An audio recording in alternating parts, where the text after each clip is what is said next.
Like my first experience probably would have been my dad. He had like a big record collection. My first sort of memory is going to my mum and dad's stereo and trying to record it onto a tape. Through my stepdad. He has an amazing collection and he always shared it with me from his young, 8, 9 years old. Grandfather, he always didn't really rub off on me too much, but always listened to Slim Dusty vinyl, which is kind of, yeah.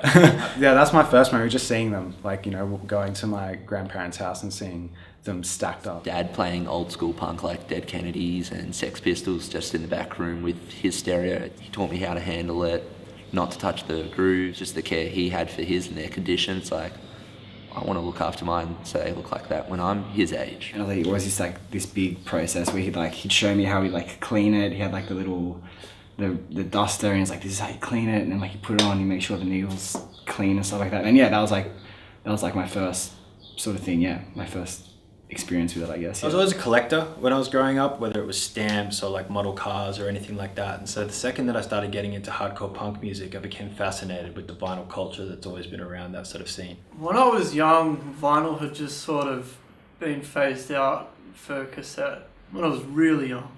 I'd never thought about putting out vinyl ourselves, not until maybe 10 years ago. For the first 10 years, there was, vinyl was pretty scarce because we started up in the 90s. The romance wasn't there, until CDs started disappearing. And then that's what's happened now. It's kind of rejuvenated the whole vinyl thing. I always thought it'd be cool to release something on vinyl. It was a special thing to have, especially because when I was young, CDs were still a thing, and you'd go out and you'd wait for the CD to be released, and you'd rock up to JB or Sanity or whatever, and you'd buy it.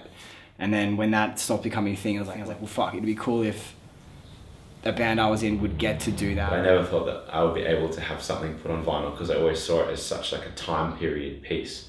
For instance, I couldn't go and buy the latest Limp Bizkit. None of us kids had vinyl players. It was our parents that had the vinyl. So I never thought that it would happen. But when, Unified said, hey, you want to put Divination onto vinyl, it was it's something I never thought would be possible. When I kind of processed about what vinyl was and that it is possible to have our own version of that, that was cool.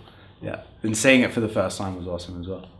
Yeah, the fan base of bands wanted a physical thing, but they didn't necessarily want a CD. CDs all of a sudden seemed out of date. Role Model, it's an album we put out probably 2 years ago or a bit less. We knew that we wanted that to come out on vinyl. We even made sure the artwork made sure it looked good on vinyl before anything else, where you used to make sure it would look good as a CD first, but now I guess you can be a bit more detailed with the artwork. When it comes to doing our artwork and stuff like that, absolutely.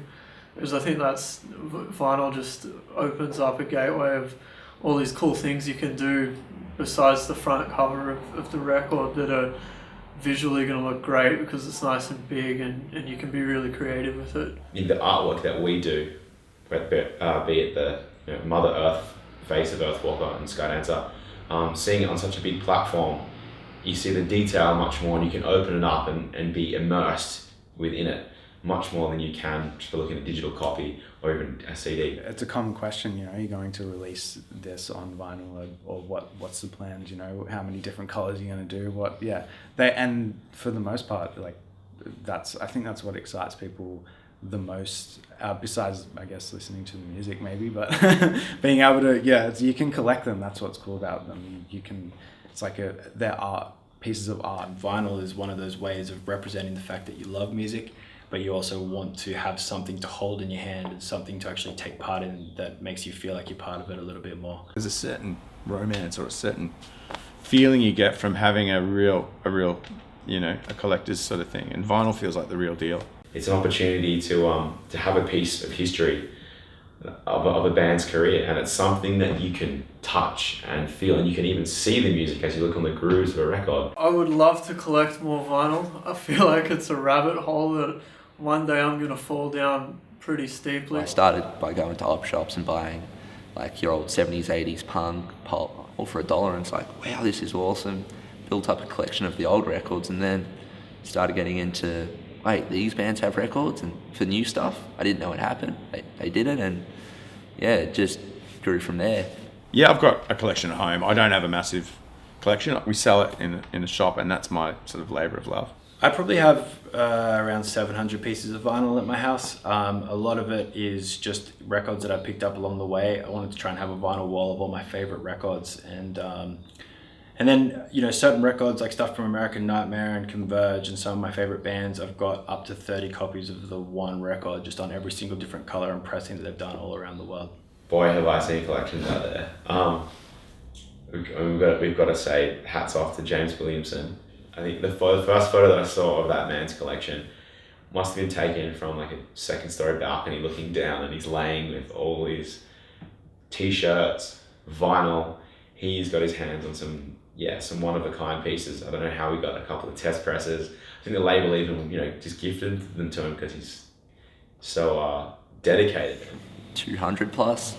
And that really, the new stuff kicked off from start of 2014 and just blew up very quickly. The In Heart's collection just grew from there, just fell in love with the band and the music, and it's been 15 shows later, roughly, and more to come. For someone that's really, really obsessed with the kind of music that they're into and isn't just willing to just like make it just the sounds that you hear, you know, having that kind of culture around and having like the trade culture that was international was like a really massive part of actually getting me into hardcore and punk in the first place. Naturally, like being a vinyl collector, that ended up being one of the things where I wanted to run my own record label. I wanted to do the cool stuff that Bridget and Revelation Records were doing.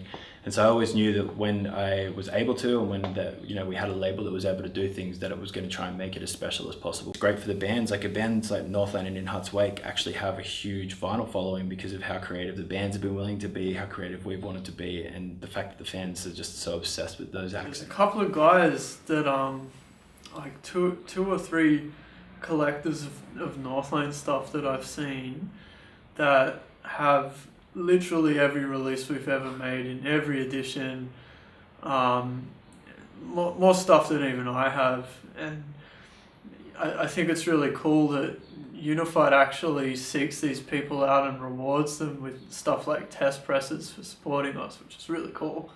But yeah, it's really impressive and like humbling. People want to be involved in more than just the music sometimes, and I think that that's what the vinyl collecting has really done for a lot of these kids. It gives them a reason to keep on wanting to hunt for a record rather than just downloading it once and it's gone. It means that they can keep on living on. It can become a wall display. It can become, you know, laid out on their bedroom floors or whatever it is, but it's just something that people can still keep talking about things and still keep representing their love for a record long after they've heard it for the first time. I don't think it's ever going to go away because CDs are, you know, they're falling out, but because vinyl is such a superior format, like it's never going to go away. People are going to keep using it. It feels more permanent, like it would always hold value. Like everyone can look at an old record and go, that is fucking cool. If you show me like the Beatles' first pressing of, you know, Revolver or something, that's undeniably cool. Show it to me on CD and it's like, oh, whatever.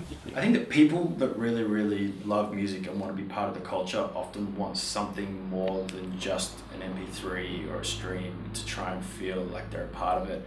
And CDs just don't feel personal, whereas vinyl, every single coloured splatter is different from the next one.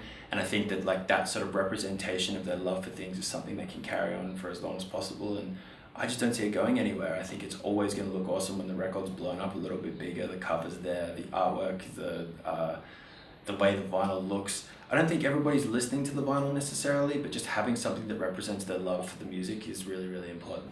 I'd love to do a repress of Discoveries at some point, but it wouldn't be like the originals. Yeah.